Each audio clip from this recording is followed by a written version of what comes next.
Hello student, मैं अय्यब Ali English classes में math का फैकल्टी हूँ। आज हम लोग 12th का चैप्टर डिटरमिनेंट्स पढ़ेंगे। ये क्वेश्चन आता है बोर्ड एग्जाम में, चाहे आप किसी स्टेट बोर्ड का के लिए पढ़ रहे हो या सीबीएसई बोर्ड के लिए पढ़ रहे हो, ये क्वेश्चन डिटरमिनेंट से रहता है। ठीक है। डिटरमिनेंट्स पढ़ने के लिए हम लोग थोड़ा सा मैट्रिक्स के बारे में समझेंगे कि मैट्रिक्स क्या होता है। Matrix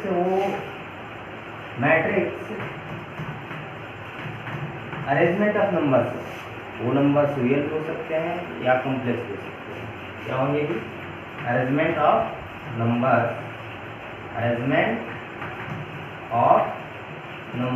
in a rectangular array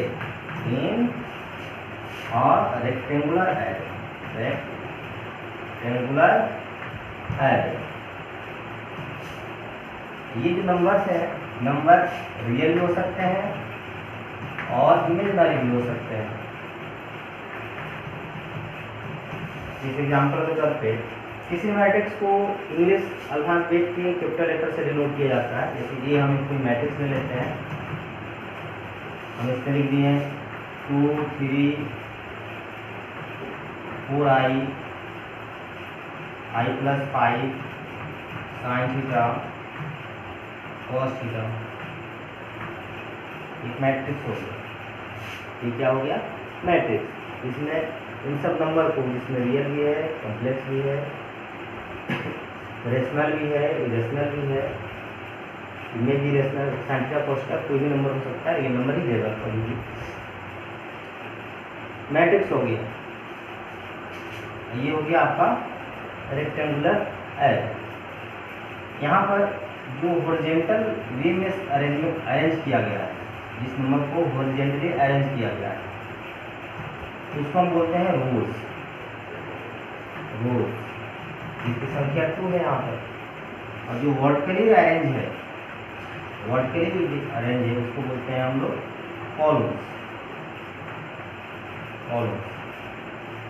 ये 3 कॉलम्स है यहाँ पर।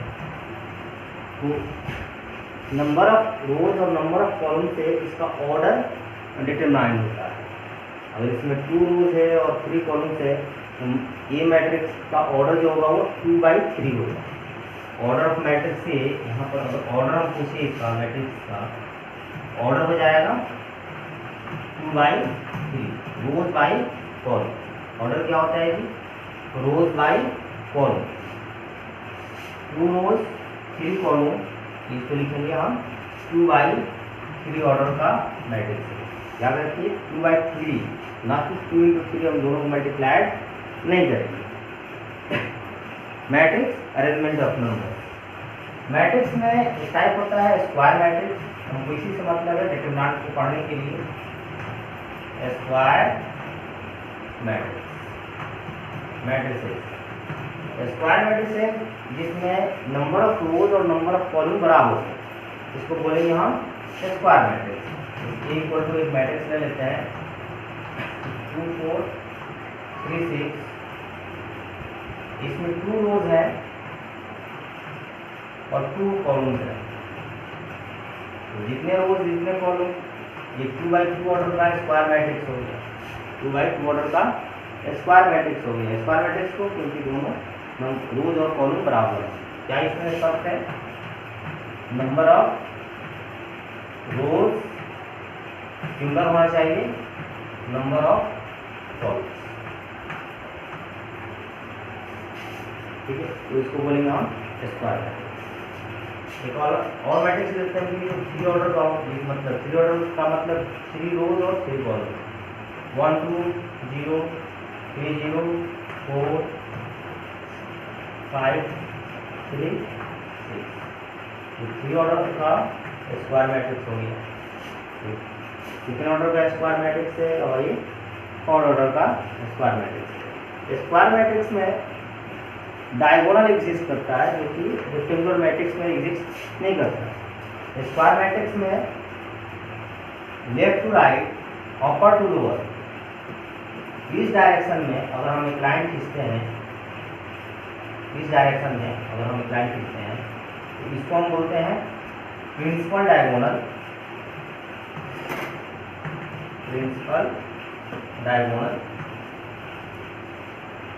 या लीडिंग डायगोनल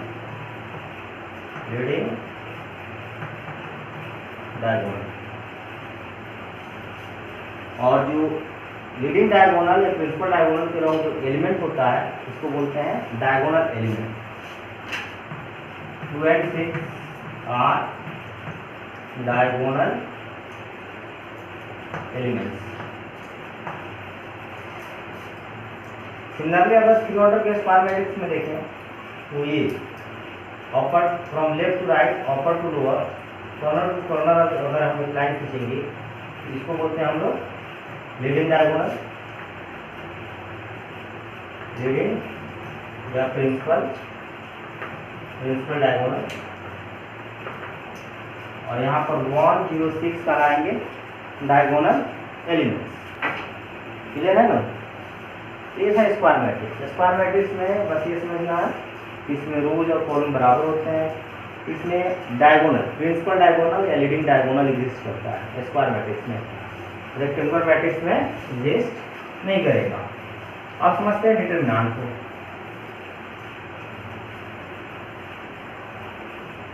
डिटरमिनेंट क्या है? तो अगर कोई हम एक स्क्वायर मैट्रिक्स लेते हैं, if A is N E square matrix, ये कोई भी स्क्वायर मैट्रिक्स है तो ये इसको 2 वर्टिकल लाइन से घेर दीजिए। इसको मोड ऑफ ए भी बोल सकते हैं, मोड ऑफ मैट्रिक्स है नहीं, मोड ऑफ ए नहीं दीजिएगा। मोड ऑफ ए का मतलब पॉजिटिव क्वांटिटी होता है। जब इसको 2 वर्टिकल लाइन से घेर देंगे इसको बोलेंगे डिफॉल्ट डिटरमिनेंट ऑफ मैट्रिक्स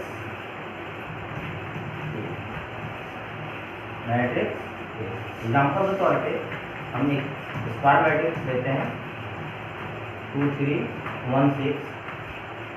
तो डिटरमिनेंट ऑफ ए क्या होगा? Determinant of A equal to 2 3 1 6। दोनों में फर्क क्या है? ये बॉक्स में है और ये 2 वर्टिकल लाइन से गिरा हुआ है। बस इतना ही अंतर है मैट्रिक्स और डिटरमिनेंट में। एक और अंतर, ये तो अरेंजमेंट का अंतर हो गया कि इसको बॉक्स में अरेंज करते हैं, इसको 2 वर्टिकल लाइन अरेंज करते हैं। अब एक और डिफरेंस ये है कि मैट्रिक्स का कोई वैल्यू नहीं होता है, वो सिर्फ और सिर्फ अरेंजमेंट है। जैसे डिटरमिनेंट का वैल्यू होता है, डिटरमिनेंट का एक रियल वैल्यू होता है या इमेजिनरी वैल्यू होता है। वो डिपेंड करेगा कि अंदर रियल इंक्रीज है या इमेजिनरी इंक्रीज है। अगर डिटरमिनेंट के जो एलिमेंट्स हैं इंक्रीज है, अगर वो इमेजिनरी होंगे मे भी वैल्यू इमेजिनरी आ सकता है, रियल है तो रियल वैल्यू आए। मेजर डिफरेंस इसमें ये है दोनों में, मैट्रिक्स में और डिटरमिनेंट में, कि मैट्रिक्स केवल और केवल अरेंजमेंट होता है। Matrices are arrangement of numbers only, सिर्फ और सिर्फ अरेंजमेंट होता है, इसका कोई भी वैल्यू नहीं होता है। जबकि डिटरमिनेंट हैज और न्यूमेरिकल वैल्यू, डिटरमिनेंट हैज और रियल वैल्यू, सॉरी रियल नहीं, determinant has a value but determinant has a value. इधर y determinant has a value और ये वैल्यू मे बी रियल और मे बी इमेजिनरी, दोनों हो सकता है। बात समझ में आई? अब इसका वैल्यू निकालेंगे कैसे निकलेगा वैल्यू? इसका डिटरमिनेंट का अगर वैल्यू निकालना हो तो कैसे निकलेगा?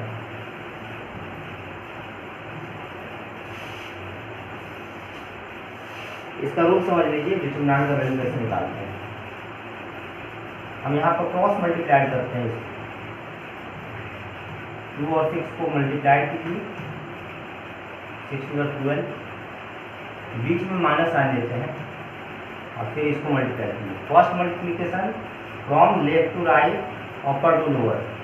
याद रखिएगा पहला मल्टीप्लिकेशन ये होता है from left to right, from upper to lower, बीच में माइनस का साइन, ये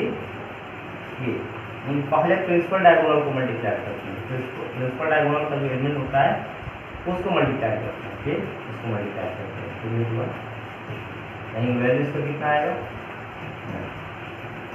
अगर हम बात करें 3 ऑर्डर के स्क्वायर मैट्रिक्स का तो उसका वैल्यू कैसे निकालते हैं, तो उसका वैल्यू निकालने के लिए हम लोग डिटर्मिनेंट में एक साइन स्क्रीन को फॉलो करेंगे। वैल्यू ऑफ 3 ऑर्डर डिटर्मिनेंट ये हो गया value of second order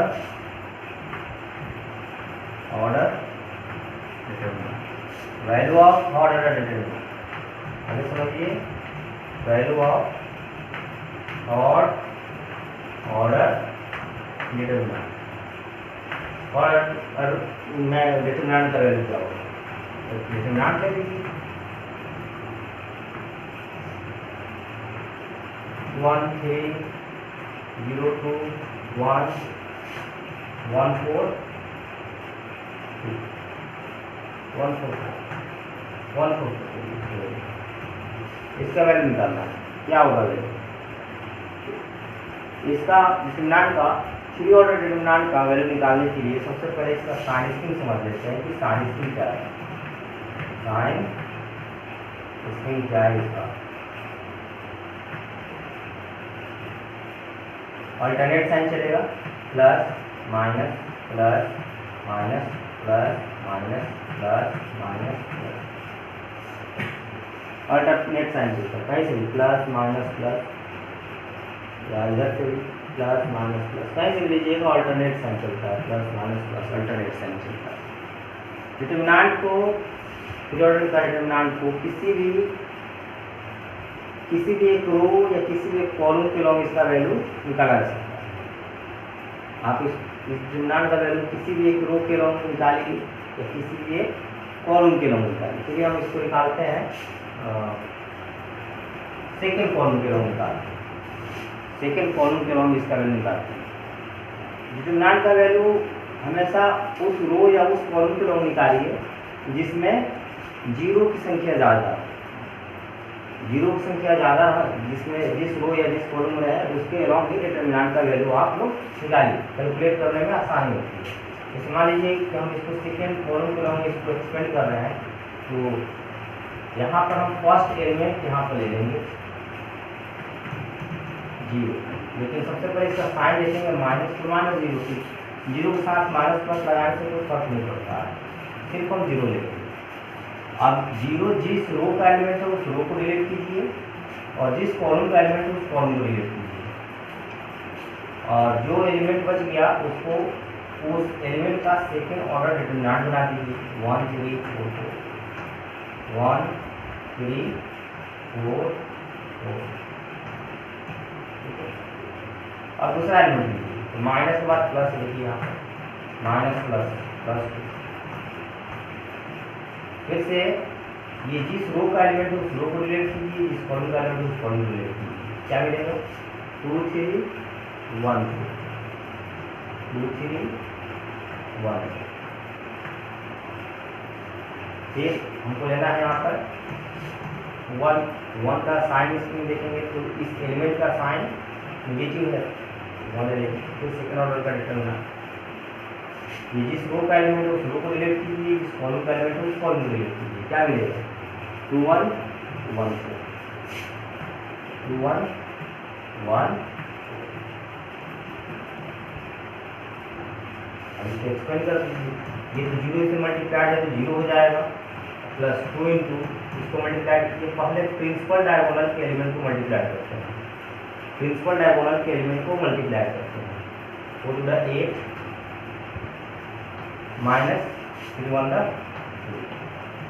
minus 1, principal diagonal के एलिमेंट को पहले मल्टीप्लाई करते हैं, तो टू द 8 और माइनस ये 5 इंटू 2 10 हो जाएगा, माइनस ये सेम बचेगा।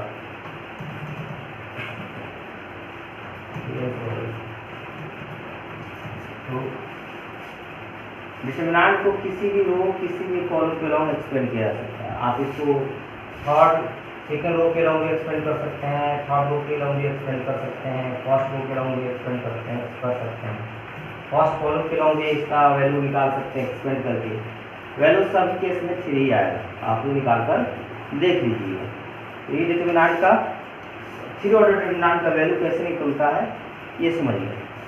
क्लियर है?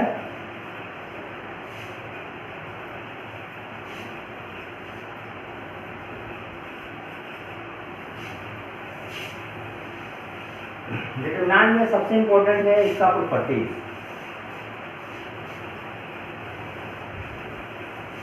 प्रॉपर्टीज से ही आपको प्रॉब्लम आएंगे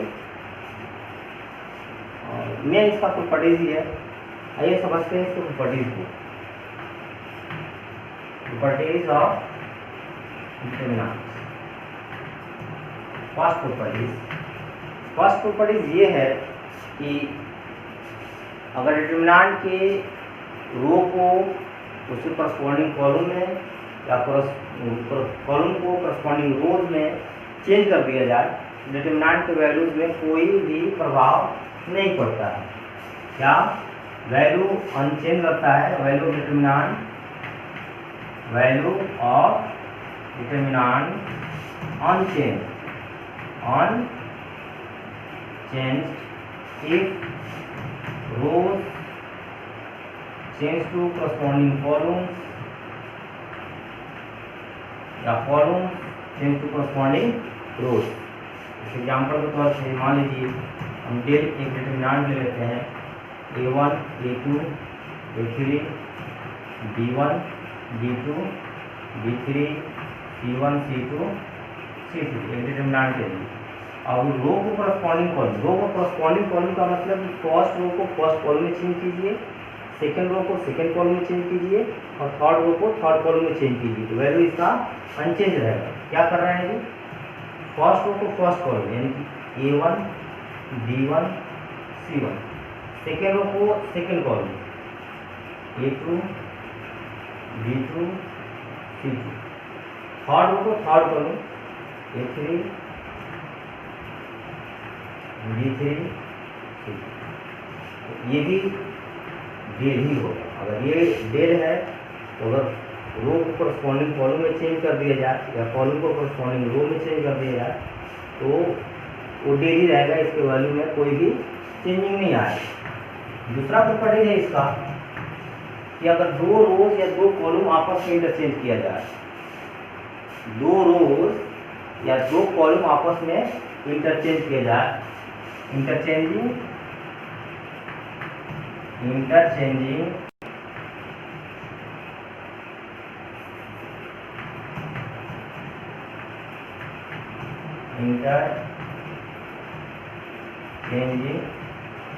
टू रोज और टू कॉलम,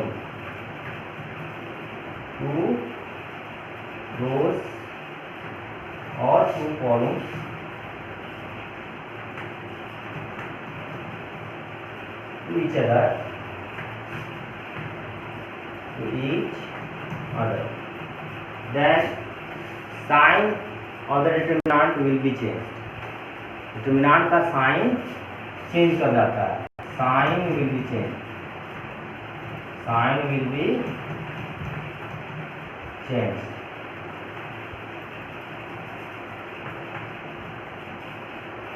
डिटरमिनेंट का साइन चेंज करेगा। जैसे मान लीजिए कि हम डेल इक्वल भी ले लेते हैं a1 a2 a3 b1 b2 b3 c1 c2 c3, और हम चाहते हैं कि इसके किसी भी दो कॉलम को आपस में इंटरचेंज कर दें। चाहते हैं कि हम यहाँ पे फर्स्ट कॉलम को चेंज कर दें थर्ड कॉलम में और थर्ड कॉलम को चेंज कर दें फर्स्ट कॉलम में, तो इसका साइन चेंज कर जाएगा। अगर ये डेल है तो माइनस डेल हो जाएगा, c1 c2 c3 b1 b2 b3 यहाँ है वही रहेगा, और फर्स्ट कॉलम चला जाएगा और कॉलम के पास A1 A2। अगर इस डिटरमिनेंट में आप दो रो को आपस में इंटरचेंज करेंगे तो फिर साइन चेंज कर जाएगा, नेगेटिव से फिर ये पॉजिटिव हो जाएगा।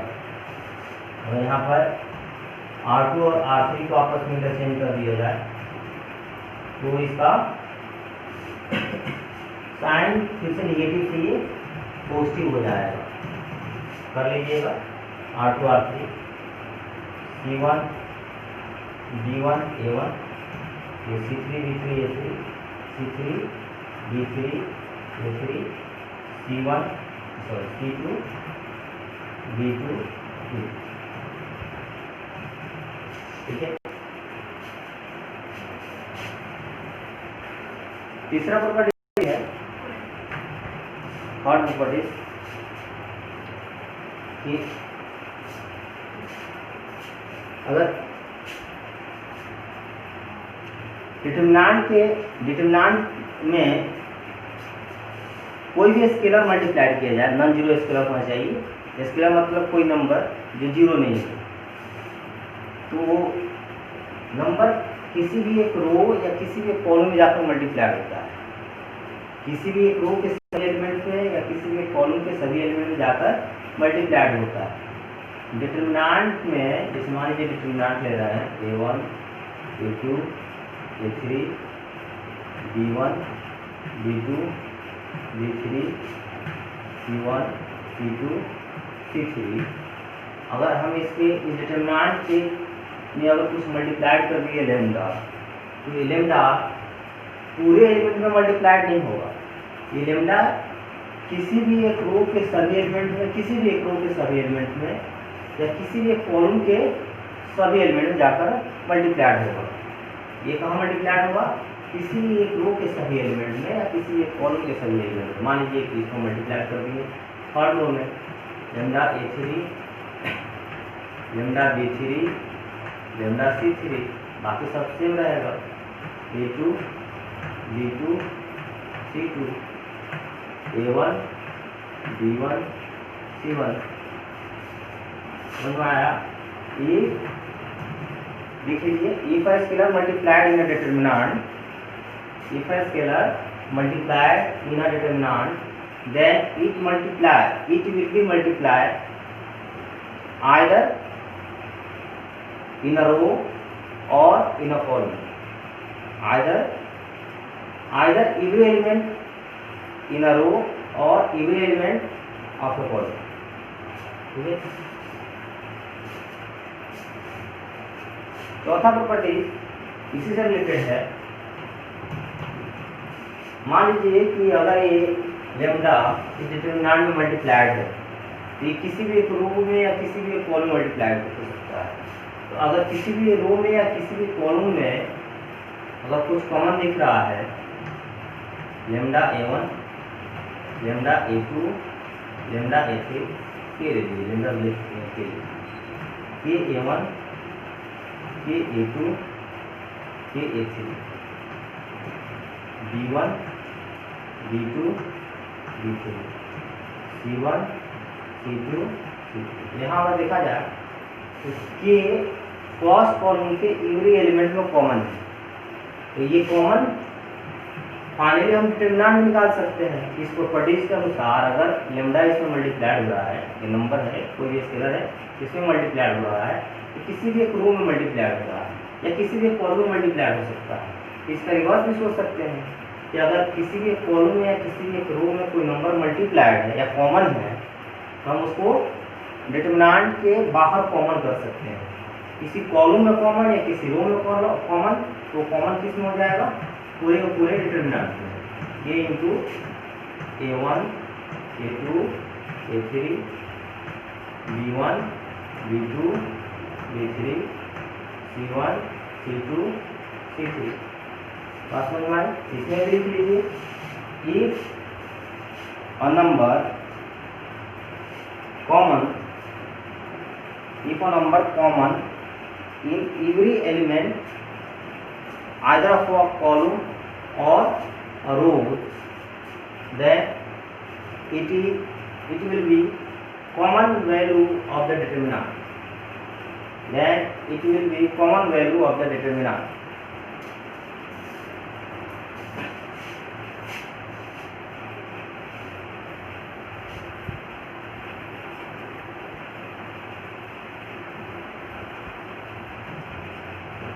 पांचवा है इसका प्रॉपर्टी लिखिए, और मान लीजिए डिटरमिनेंट का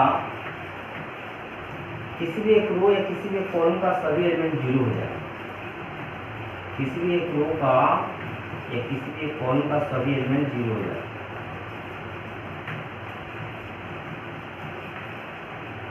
C1 C2 यहाँ पर देखा जाए सेकेंड कॉलम का एवरी एलिमेंट जीरो है, तो डिटरमिनेंट का वैल्यू क्या हो जाएगा, जीरो हो जाएगा। याद सी बात है, जब हम इस डिटरमिनेंट को सेकेंड कॉलम के लॉन्ग एक्सपेंड करेंगे इसका वैल्यू निकालने के लिए, तो इसके साथ भी जीरो वैल्यू मिलेगा, इसके साथ भी जीरो मिलेगा, इसके साथ भी जीरो मिलेगा, तो वैल्यू क्या हो जाएगा, जीरो हो जाएगा। लिख लीजिए इसमें भी, इफ एवरी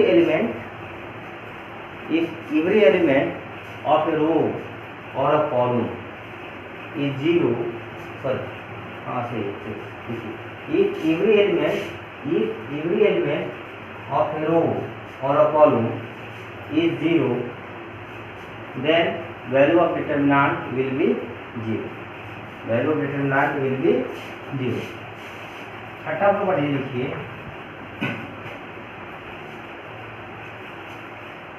अगर डिटरमिनेंट के किसी भी कॉलम या किसी भी एक रो कि एटलीस्ट वन एलिमेंट को सम ऑफ टू एलिमेंट में लिखा जा सकता है, तो उस डिटरमिनेंट को दो डिटरमिनेंट के सम में हम लिख सकते हैं। क्या बोले, ये बोले वो लिखकर समझा रहे हैं, समझिए इसको। डिटरमिनेंट के किसी भी कॉलम को, किसी भी कॉलम के एटलीस्ट वन एलिमेंट को, किसी भी कॉलम या किसी भी एक रो के एटलीस्ट वन एलिमेंट को सम ऑफ टू एलिमेंट में हम लिख सकें, तो डिटरमिनेंट को हम टू डिटरमिनेंट के सम लिख सकते हैं। जैसे मान लीजिए इसके फर्स्ट कॉलम को हम लिख सकते हैं A1 प्लस के, A1 plus K3, A2 plus lambda B2,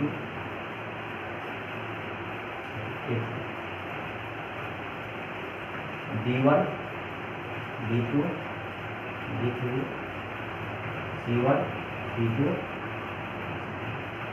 ना देखिए डिटरमिनेंट के पहले कॉलम को दो एलिमेंट के सम में लिखा गया है, डिटरमिनेंट के पहले कॉलम को दो एलिमेंट के सम में लिखा गया है, तो फर्स्ट कॉलम के अलावा इस डिटरमिनेंट को दो डिटरमिनेंट के सम में लिख सकते हैं। देखिए कैसे, यहाँ दो डिटरमिनेंट कौन कौन होंगे, पहला डिटरमिनेंट होगा जिसका एलिमेंट होगा A1 A2 A3, A1 A2 A3, दूसरा B1 B2 B3, B1 B2 B3, और तीसरा C1 C2, तीसरा कॉलम C1 C2 प्लस जो दूसरा डिटरमिनेंट बनेगा उसके फर्स्ट कॉलम का जो एलिमेंट होगा वो होगा K लेमडा, और किसी एलिमेंट के साथ जीरो है, यहाँ कर लेंगे जीरो। मान लीजिए कि यहाँ लेमडा भी नहीं रहता, सिर्फ रहता A1 प्लस के, तो भी हम इसको फर्स्ट कॉलम के लॉन्ग दो डिटरमिनेंट के सामने हम एक्सपेंड कर सकते थे, लेमडा की जगह जीरो रख सकते। फर्स्ट रो के भी लॉन्ग हम दो डिटरमिनेंट के लॉन्ग एक्सपेंड कर सकते थे। यहाँ पर A1 प्लस के पहला एलिमेंट ये हो जाता है A1, B1 प्लस जीरो कर लेते हैं। तो किसी भी एक रो के लॉन्ग इसको दो डिटरमिनेंट के लॉन्ग दो डिटरमिनेंट के सम में आप एक्सपेंड कर सकते हैं, या कॉलम के लॉन्ग दो डिटरमिनेंट के सम में एक्सपेंड कर सकते हैं। शर्त ये है कि कम से कम एक element, at least one element sum of two elements में हो। तो यहाँ पर लेमडा मौजूद है, A1 प्लस के, A2 प्लस लेमडा और A3 प्लस कुछ नहीं है, तो A3 को हम A3 प्लस जीरो कर लेंगे, बाकी सब सेम रहेगा। B1 B2 B3 C1 C2 C1 C2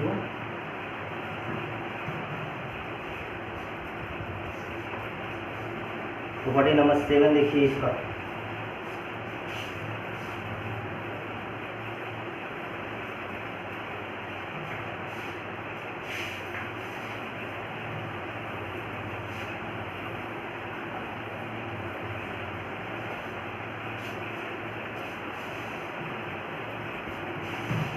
property number 7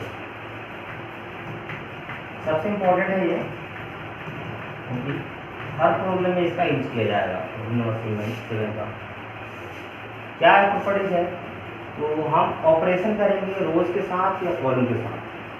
transformation of in rows, transformation in column. क्या ट्रांसफॉर्मेशन देखिए, transformation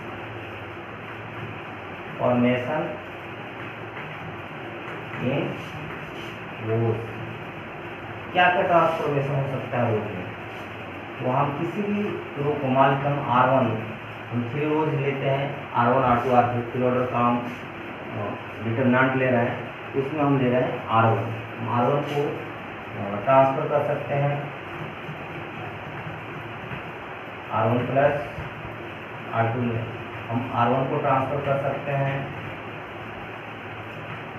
R1 plus R2 minus R3 में। अपनी ज़रूरत के मुताबिक हम R1 को ट्रांसफर कर सकते हैं lambda into R1 plus K into R2 plus mu into R3। सिर्फ R1 नहीं, कोई भी RI को हम ट्रांसफर कर सकते हैं लेमडा इंटू RI प्लस या माइनस, प्लस भी ले सकते हैं माइनस भी ले सकते हैं, म्यू इंटू RJ प्लस या माइनस P इंटू RJ।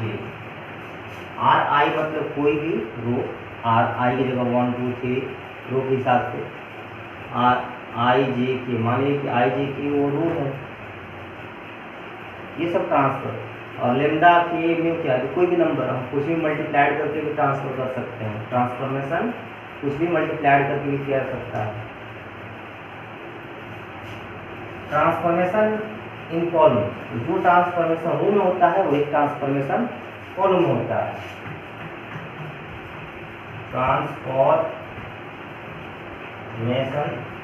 इन कॉलम, और इसमें देखें तो सिमिलर है, अगर CI है तो I की जगह पर C1 C2 C3 कुछ भी हो सकता है। ट्रांसफर कर सकते हैं लेमडा इंटू CI प्लस या माइनस, जो लेने का जरूरत पड़े वो लिखेंगे, म्यू इंटू CJ प्लस या माइनस P इंटू CJ। यहाँ पर लेमडा म्यू P कोई भी स्केलर है, नॉन जीरो स्केलर है। लेमडा म्यू P कोई भी नंबर जो नॉन जीरो होना चाहिए। यहाँ पर दो बातें ध्यान रखना है कि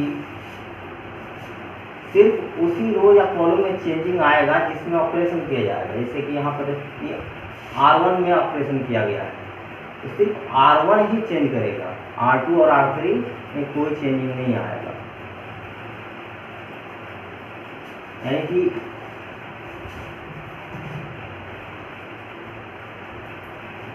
ओनली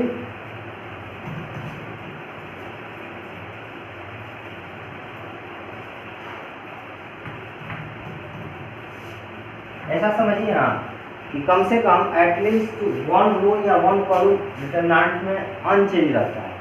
हम एक साथ, अगर मान लीजिए कि 3 ऑर्डर का हम डिटरमिनेंट ले रहे हैं तो एक साथ हम तीनों रो या तीनों कॉलम में हम ऑपरेशन नहीं कर सकते हैं।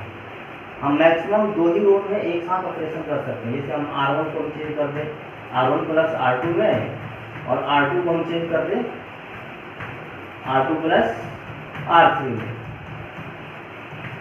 तो सिर्फ मैक्सिमम हम 2 ही के साथ कर सकते हैं। तीनों के साथ हम एक साथ नहीं करेंगे, सिर्फ 2 ही के साथ ऑपरेशन हम करेंगे। और जिस रो या कॉलम में ऑपरेशन होगा वही रो या कॉलम चेंज करेगा, उसका वैल्यू चेंज करेगा, बाकी सब अनचेंज रहेगा। दूसरी बात ये याद रखेंगे, कभी भी 2 रो को आपस में मल्टीप्लाई नहीं करेंगे, कभी भी R1 इंटू R2 या C1 इंटू C2 हम नहीं कर सकते हैं।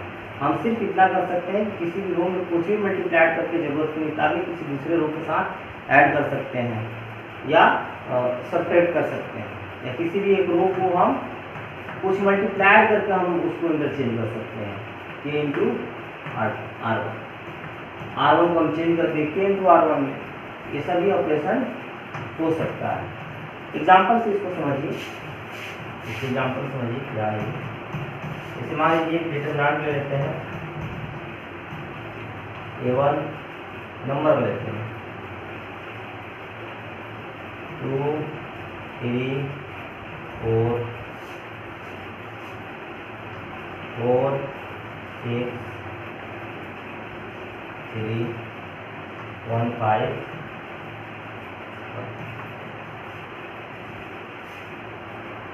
तो इसका वैल्यू निकालना है, तो हम इसको डायरेक्ट एक्सपेंड करके वैल्यू नहीं निकाल सकते, पहले प्रॉपर्टी अप्लाई करके इसको पहले सिंप्लीफाई करेंगे।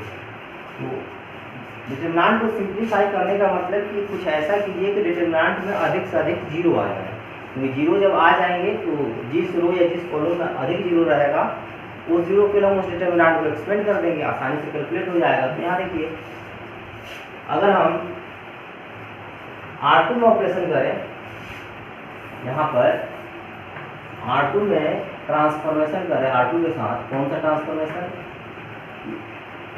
R2 माइनस 2 इंटू R1, तो यहाँ भी जीरो हो जाएगा, यहाँ भी जीरो हो जाएगा। R2 माइनस 2 इंटू R1 अगर हम ट्रांसफर करते हैं तो ये 4, इसमें 2 मल्टीप्लाई करके माइनस करेंगे तो यहाँ भी जीरो हो जाएगा, 2 मल्टीप्लाई करके माइनस करेंगे तो यहाँ भी जीरो होगा। क्या मिलेगा, देखिए यहाँ पर डेल इक्वल टू, सबसे पहले ऑपरेशन किस में हो रहा है, R2 में, तो R1 अनचेंज रहेगा 2 3 4। यहाँ पर क्या होगा, R2 को हम R2 में ट्रांसफॉर्मेशन कर रहे हैं, R2 माइनस 2 इंटू R1, तो कितना मिलेगा, 4 माइनस 2 इंटू 2 क्या हो जाएगा, 0 हो जाएगा। 6 3 इंटू 2 6 भी 0 हो जाएगा। ये 3 माइनस 8, 3 माइनस 8 माइनस 5 मिलेगा। फिर R3 में ऑपरेशन नहीं होगा, सिर्फ R2 में, तो ये R3 C3 भी अनचेंज रहेगा। सॉरी, कॉलम के साथ ऑपरेशन कर रहे हैं, कॉलम के साथ ऑपरेशन हो रहा है। C2 को चेंज किया जा रहा है C2 माइनस 2 इंटू C1 के साथ, C2 को हम ऑपरेट कर रहे हैं, C2 को ऑपरेट कर रहे हैं।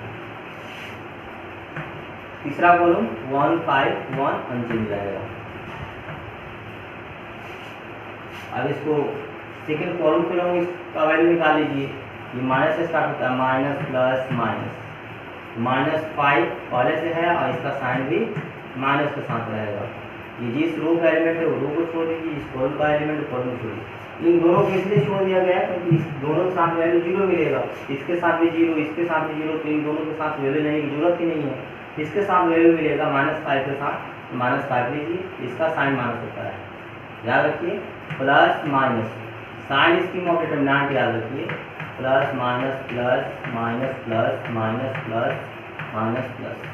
तो हम सेकंड कॉलम के लिए एक्सपेंड कर रहे हैं तो साइन मिलेगा हमको माइनस प्लस माइनस, यहाँ माइनस इसका साइन रहेगा और ये एलिमेंट भी माइनस में है, माइनस बाहर निकाल दिए ये वाला साइन और एलिमेंट -5 दे दीजिए।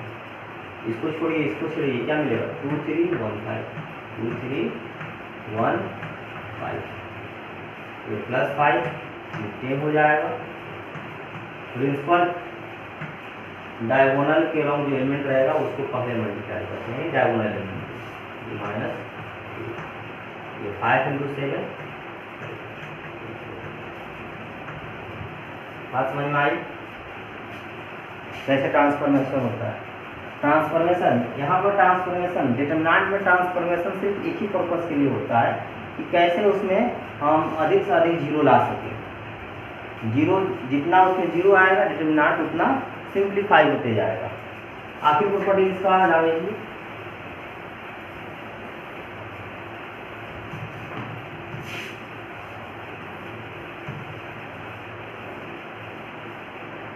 प्रॉपर्टी नंबर 8, प्रॉपर्टी नंबर 8 अगर डिटरमिनेंट में किसी भी दो रो का सभी एलिमेंट आइडेंटिकल हो जाए या दो कॉलम का सभी एलिमेंट, मतलब दो रो आइडेंटिकल हो या दो कॉलम आइडेंटिकल हो, तो भी इसका वैल्यू 0 हो जाएगा। लिख लीजिए, इफ एनी टू रो और two columns are identical then its value will be 0। देखिए,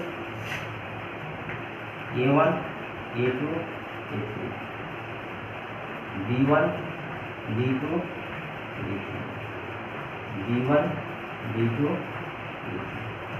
यहाँ पर दो कॉलम आइडेंटिकल है, सेकेंड कॉलम और थर्ड कॉलम आइडेंटिकल मतलब एक जैसे, दोनों एक जैसे, तो इस डिटरमिनेंट का वैल्यू 0 हो जाएगा। 0 कैसे होगा इस डिटरमिनेंट का वैल्यू? तो यहाँ पर ऑपरेशन कर दीजिए, क्या R2 के साथ या R3 के साथ, किसी भी, इसके साथ भी कर सकते हैं, इसके भी साथ कर सकते हैं। R2 के साथ ट्रांसफॉर्मेशन कर लीजिए, R2 माइनस R3। अगर ऐसा ट्रांसफॉर्मेशन करेंगे तो कॉलम सेकेंड के साथ, कॉलम 2 के साथ ट्रांसफॉर्मेशन कीजिए, column 2 minus column 3, column second के साथ ट्रांसफॉर्मेशन कीजिए, कॉलम 2 माइनस कॉलम 3। तो यहाँ पर कॉलम 2 का सभी एलिमेंट 0 आ जाएगा। देखिए यहाँ पे ट्रांसफॉर्मेशन सिर्फ कॉलम 2 में हो रहा है, तो सिर्फ कॉलम 2 ही चेंज करेगा, बाकी दोनों अनचेंज रहेगा। कॉलम फर्स्ट और कॉलम थर्ड दोनों अनचेंज रहेगा। क्या मिलेगा यहाँ पर? A1 A2 A3, A1 A2 A3। यहाँ पर ट्रांसफॉर्मेशन कर रहे हैं दोनों को माइनस करके, तो ये 0 हो जाएगा, ये 0 हो जाएगा, ये भी 0 हो जाएगा। ये तीसरा कॉलम भी अनचेंज रहेगा, D1 D2। अगर हम इसको सेकंड कॉलम के अलावा फिर से एक्सपेंड करें तो वैल्यू क्या मिलेगा? 0। तो इसके साथ भी 0, इसके साथ भी 0, इसके साथ भी 0। समझ में आएगा? तो ट्रांसफॉर्मेशन करने का एक ही पर्पस होना चाहिए कि कैसे हम उसमें अधिक से अधिक 0 ला सकें। आइए कुछ क्वेश्चन करते हैं डिटरमिनेंट पे।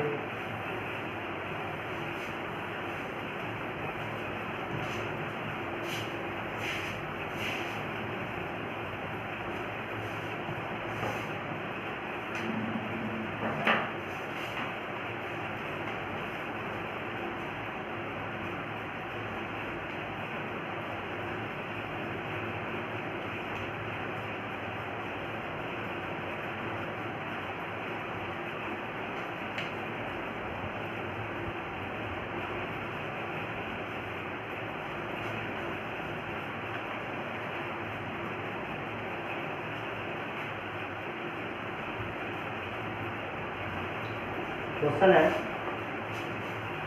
look that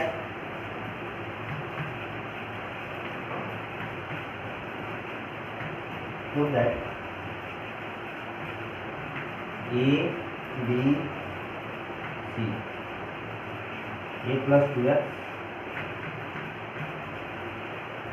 B plus 2y और C plus 2z x y z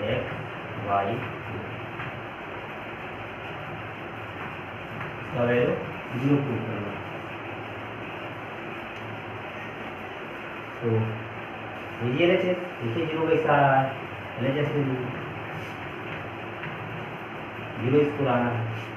यहाँ पर अभी जस्ट प्रॉपर्टी बताया है कि अगर डिटरमिनेंट का किसी भी एक रो को या किसी भी कॉलम के प्रत्येक एलिमेंट को या कम से कम एक एलिमेंट को सम ऑफ 2 एलिमेंट के साथ हम लिख सकते हैं, तो डिटरमिनेंट को दो डिटरमिनेंट के सम में हम ब्रेक कर सकते हैं। तो यहाँ पर देखिएगा, तो इसका जो सेकेंड रो है वो 2 एलिमेंट के सम में, एवरी एलिमेंट 2 एलिमेंट के सम में, अगर एक भी एलिमेंट रहता तो भी हम 2 डिटरमिनेंट के सम में लिख सकते हैं।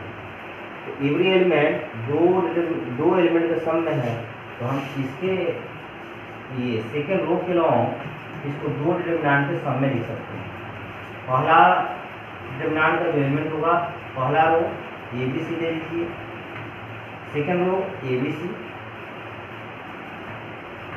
थर्ड रो XY प्लस दूसरा डिटरमिनेंट का पहला रो ABC ही रहेगा, ए बी सी, दूसरा जो रो होगा वो हो जाएगा दूसरा element, sum of two element लिख दिया गया है यहाँ सेकेंड रो में, इसका दूसरा element 2x 2y 2z, 2x 2y 2z, third row xy xy। यहाँ देखिए पहला रो और दूसरा रो एकदम आइडेंटिकल है, दोनों सेम सेम है, वैल्यू इसका 0 हो जाएगा। प्लस यहाँ पर सेकेंड रो से दो कॉमन है, सेकेंड रो से दो कॉमन है, तो हम क्या कर लेंगे, दो कॉमन कर लेंगे।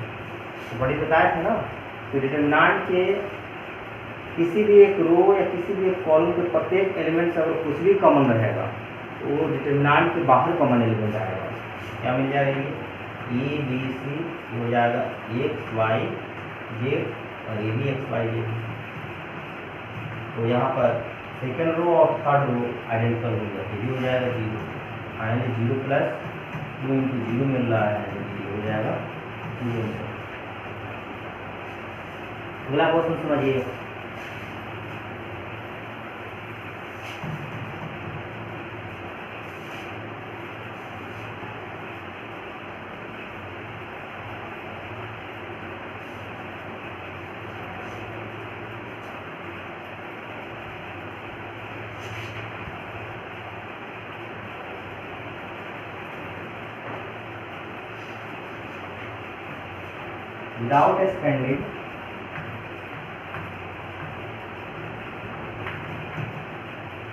without expanding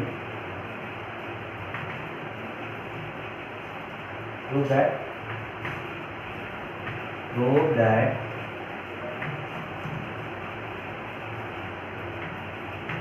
x plus y y plus z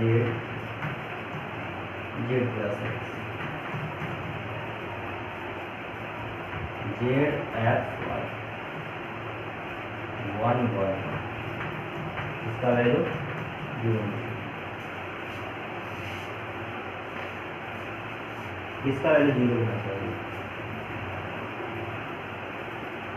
यहाँ पर भी देखिएगा, यहाँ पर भी हम अभी जो आखिरी प्रॉपर्टी बताया है वो अप्लाई हो सकता है। यहाँ पर भी दो रो आइडेंटिकल आ सकते हैं। कैसे, देखिए अगर R1 को और R2 को एक साथ जोड़ दिया जाए तो हमको क्या मिल जाएगा, x plus y plus z, x plus y plus z, x plus y plus z, यानी कि वो फर्स्ट के प्रत्येक element x plus y plus z मिलेगा, और प्रत्येक element x plus y plus z मिल रहा है, यानी कि x plus y plus z determinant के बाहर कॉमन है।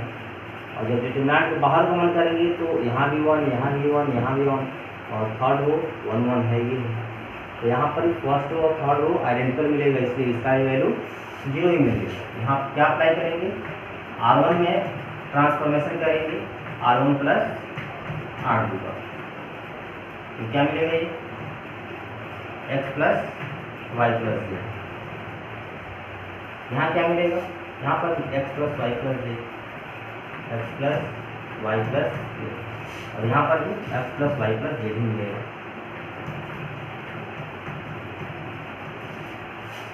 ये जेड हो गया, ये एक्स हो गया, ये वाई हो गया, 1 1 1। फर्स्ट रो से कॉमन कर लीजिए x plus y plus J,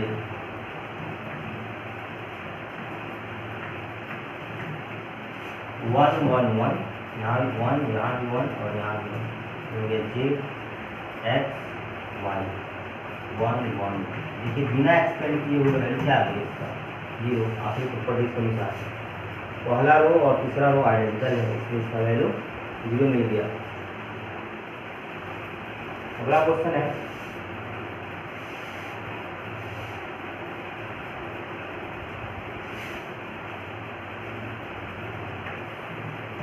prove that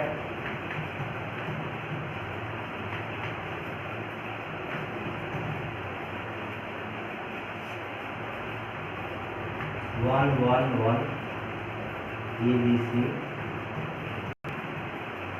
ABC BCCA BCCA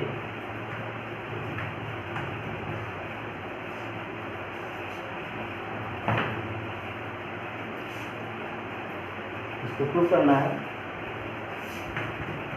A minus B minus C into C minus सी, ये प्रूफ करना है ए माइनस बी माइनस सी माइनस सी। यहाँ पर क्या कर सकते हैं, यहाँ पर आप कोशिश कीजिए कि इसमें जीरो कितना ला सकते हैं, मैक्सिमम कितना जीरो ला सकते हैं। मैक्सिमम 2 जीरो आ जाएगा। यहाँ पर अगर हम R1 के साथ R2 के साथ ऑपरेशन कर लें या R1 के साथ ही ऑपरेशन कर लें, R1 के साथ R1 माइनस R2 तो यहाँ जीरो आ जाएगा एक, और R2 के साथ ऑपरेशन कर ले R2 माइनस R3 तो यहाँ जीरो आ जाएगा। R1 माइनस R2 इनको अगर हम माइनस करते हैं, इसमें से इसको माइनस करते हैं तो 1 माइनस 1 जीरो यहाँ पर आ जाएगा, और सेकेंड रो में थर्ड रो को माइनस करते हैं तो यहाँ पर भी जीरो आ जाएगा 1 माइनस 1। तो 2 जीरो दिख रहा है डायरेक्टली, हम जीरो लाने के लिए प्रयास कर रहे हैं। चलिए आप जो हो जाएगा जीरो जो होगा ए माइनस बी, ए माइनस यहाँ पर बी सी माइनस सी, बी सी माइनस सी, यहाँ पर 1 माइनस 1 जीरो, ये बी माइनस सी, और यहाँ पर सी ए माइनस ए, ये माइनस। तीसरा वो अनचेंज रहेगा क्योंकि अब जो ऑपरेशन हो रहा है, जो ट्रांसफॉर्मेशन हो रहा है R1 और R2 में हो रहा है, R3 में नहीं हो रहा है, तो R3 अनचेंज रहेगा 1 सी।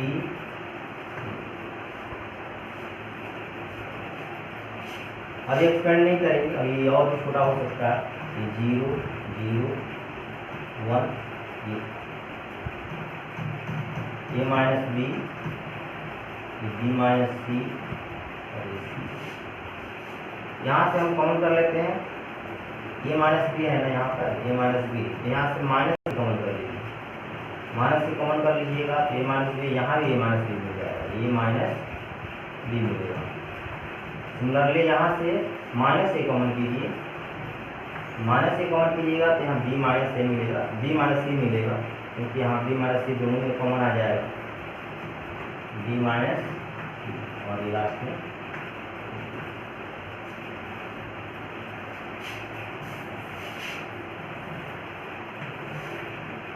तो अगर फिर से हम देखें फर्स्ट रो में तो ए माइनस बी और जीरो में तो ए माइनस बी फैक्टर रहेगा ही, इसको हम लिख ही सकते हैं। ए माइनस बी जीरो के साथ कोई भी फैक्टर ले सकते हैं क्योंकि वो मल्टीप्लाइड होकर जीरो ही हो जाएगा। ए माइनस बी हम ए माइनस बी कॉमन कर लेते हैं फर्स्ट रो से। सिमिलरली सेकेंड रो में आप देखोगे तो सेकेंड रो में जीरो, यानी कि यहाँ भी फैक्टर बी माइनस सी होगा, यहाँ भी बी माइनस सी है, यहाँ भी बी माइनस सी है, तो सेकेंड रो से बी माइनस सी कॉमन कर लिए। फर्स्ट रो में भी कॉमन है, सेकेंड रो में भी कॉमन है, तो जो भी रो में या कॉलम में कॉमन रहेगा वो कॉमन डिटरमिनेंट को बाहर कर लेते हैं। कॉमन करने के बाद अगर डिटरमिनेंट में देखेंगे तो क्या बचेगा, 0 1 माइनस सी, और यहाँ पर 0 1 माइनस सी, 1 सी ए। अब इसको फर्स्ट कॉलम के लॉन्ग एक्सपेंड कर दीजिए, वैल्यू मिल जाएगा यहाँ पर ए माइनस बी माइनस सी। फर्स्ट कॉलम के लॉन्ग एक्सपेंड कीजिएगा तो प्लस माइनस प्लस, इसके साथ 0, इसके साथ 0, इसके साथ वैल्यू मिलेगा 1 के साथ, ये कैंसर क्या मिलेगा, ये 1 1 माइनस सी माइनस ए, क्रॉस मल्टीप्लाई कर लीजिए यहाँ पर ए माइनस बी माइनस सी, क्रॉस मल्टीप्लाई कीजिएगा माइनस ए माइनस माइनस प्लस ए, देखिए यहाँ पर ये हो जाएगा माइनस ए, माइनस अपने तरफ से देते हैं फिर इसको मल्टीप्लाई करते हैं, देखिए क्या मिलेगा माइनस ए मिलेगा, सॉरी गलती होती है, ये माइनस ए माइनस इसको मल्टीप्लाई करेंगे, इसको माइनस क्या मिलेगा ए माइनस बी माइनस सी, और ये प्लस सी माइनस सी हो गया।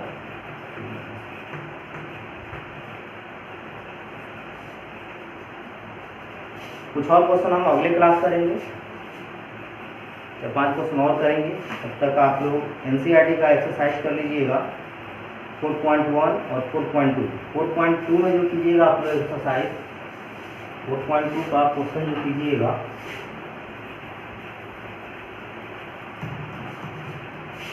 4.1 का और क्वेश्चन कर लीजिएगा और 4.2 का क्वेश्चन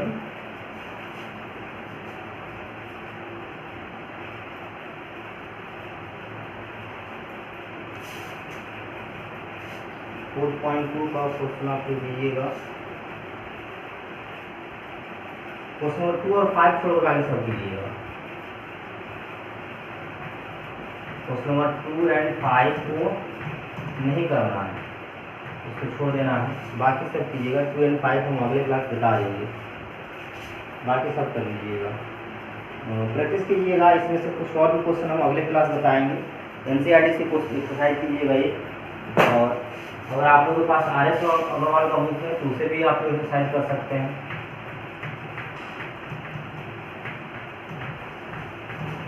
ठीक है, बोर्ड के लिए एनसीईआरटी RS अग्रवाल यही काफ़ी है बोर्ड ज्ञान के लिए। ज़्यादा डीपली पढ़ना है तो प्राइवेट सब बहुत सारे बुक हैं, उसको पढ़िए। चलिए तब तक के लिए अलविदा, मिलते हैं अगले क्लास कुछ इसी पर और प्रॉब्लम लेकर। Okay, good bye.